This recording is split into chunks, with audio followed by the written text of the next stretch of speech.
think just for the international game, that elevation for De'Aaron to come into the national squad this week, what does that kind of do for him, and how well do you think he'll adapt to that? I think it's a great experience for him. De'Aaron's already a really good NBA player, but it's another level that you get to come in and play with these players from around the league, play for Wright, play for your country.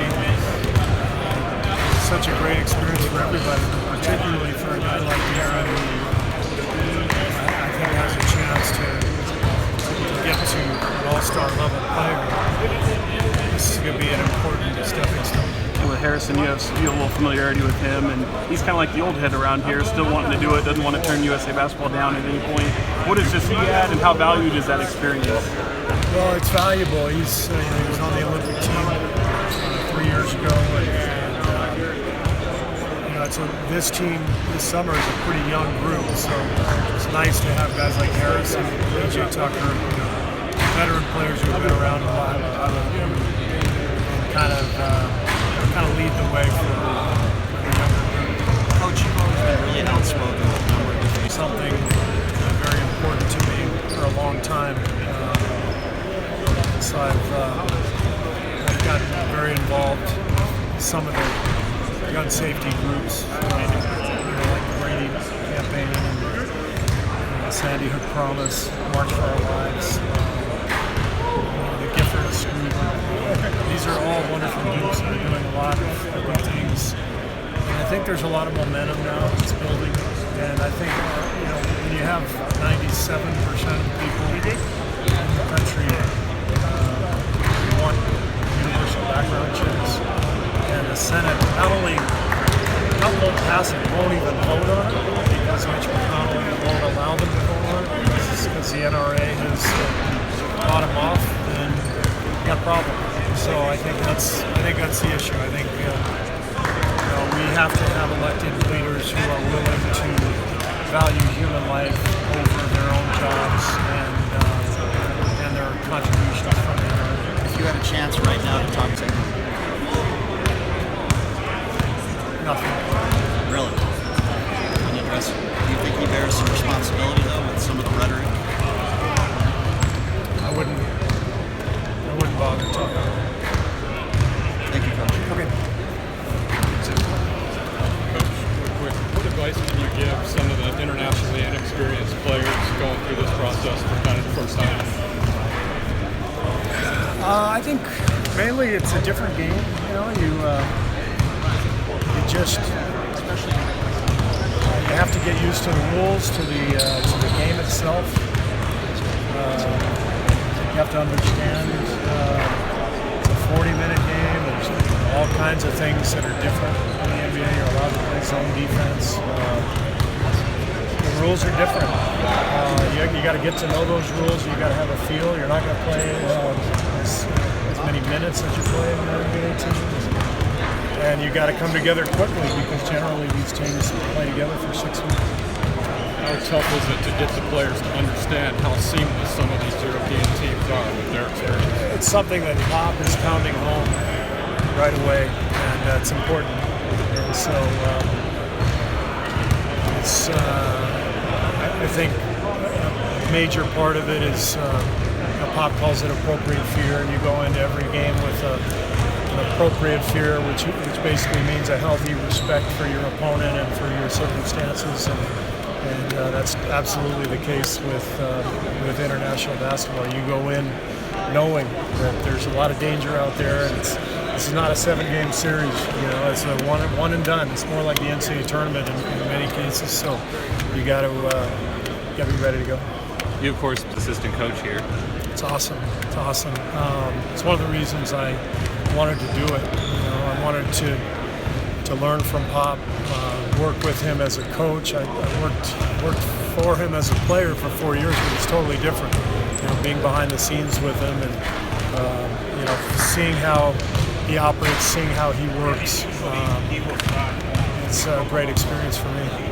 Have you talked to Jay Wright about Eric Paschall and Spellman yet? Yeah, we've learned about our 2 Villanova additions, and he loves both of them. he's a big fan of both, and he's shared with me his thoughts on what kind of players they are, what kind of human beings. He thinks they can both be very helpful, really good NBA players, and so we're excited to have them. Do you see Eric as a kind of veteran college player?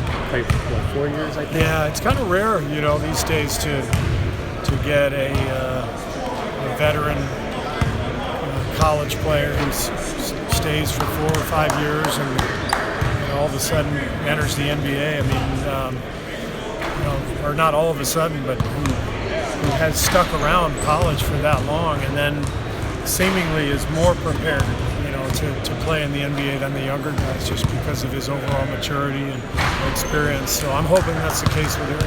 Can you envision him actually finishing games? We haven't even met. So, we got to practice. We have to have training camp, and we have no idea what our team's going to look like, combinations, who's going to do what. So, how about the other young guys from Suns to see any of the tape on that, or watch them play Summer League, like Jordan Poole or Smiley? Yeah, I watched Summer League, and I'm excited about the young guys. They're talented, but you never know. Summer League is totally different from the real deal, and all these guys are very skilled basketball players, but it takes much more than that to become a good pro, and that's our job as a coaching staff, is to help them understand all the things they need to do to get better, to improve, and to become dependable NBA players, so that we can win games and they can enjoy long careers and take care of their families, make a lot of money, and live a great existence. The NBA can be a wonderful place, but it's competitive. It's not easy.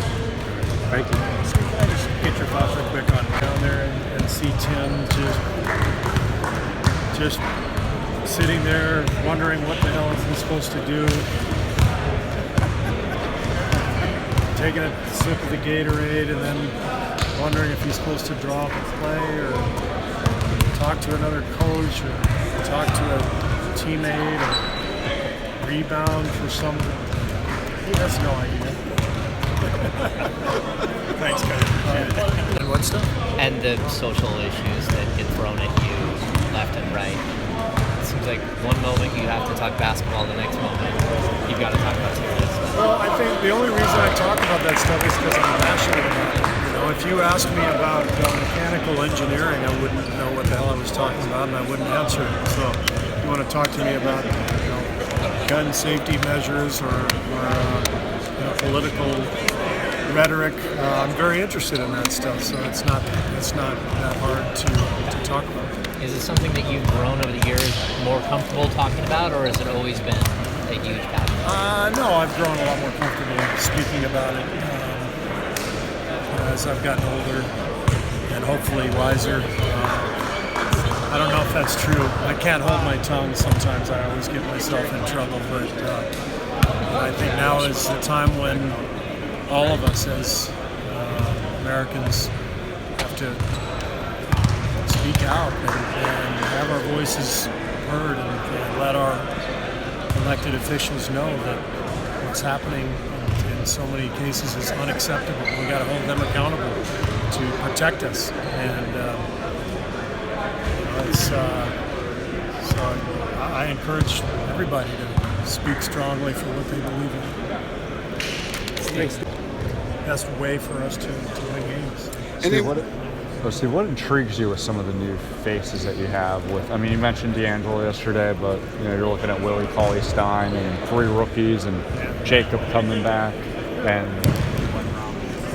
what intrigues you about all this? I think just putting the puzzle together. That's the beauty of the sport, is that it's not the 5 best players who win. It's the 5 that fit together who give you the best chance to win.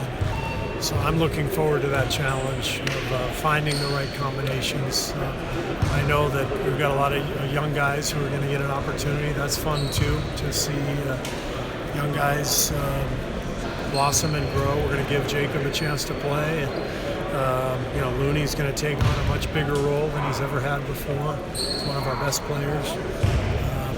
And obviously plenty of new guys who have already established themselves in the NBA, like Willie and Alec and Glenn. So those guys, it's exciting to work with them and see if we can find the right combinations and become a really good team. Speaking of the NBA, compared to the LA Lakers or the Golden State Warriors and the Celtics playing in the NBA compared to donning the USA basketball jersey, do you think that there's a responsibility for players to talk about the social issues that our country is dealing with, or should that be sort of left up to the players? You and Coach Popovich was never afraid to speak what's on your mind. Do you impart any of that to your team, or how does that go? No, I think it's important for anybody who wants to speak up to speak up. And these days there's a lot to talk about, and so I think it's important to give everybody a chance to say what's on his mind, is to speak up on issues that concern them. But at the same time, if they're not comfortable speaking about them, then they shouldn't be under any obligation to do so. What are your thoughts about Kemba Walker and what he's going to bring to the team? I'm a big fan of Kemba's. He's a competitor. He's a winner. He's really hard to guard in that high screen and roll. Fearless shooter and scorer. So I'm excited about coaching him. He's really it's fun to be around too. A lot of excellence out here. How do you define the word excellence? I think talent plus work ethic plus attitude. You put those things together and you got excellence. All right, thanks guys. We're done.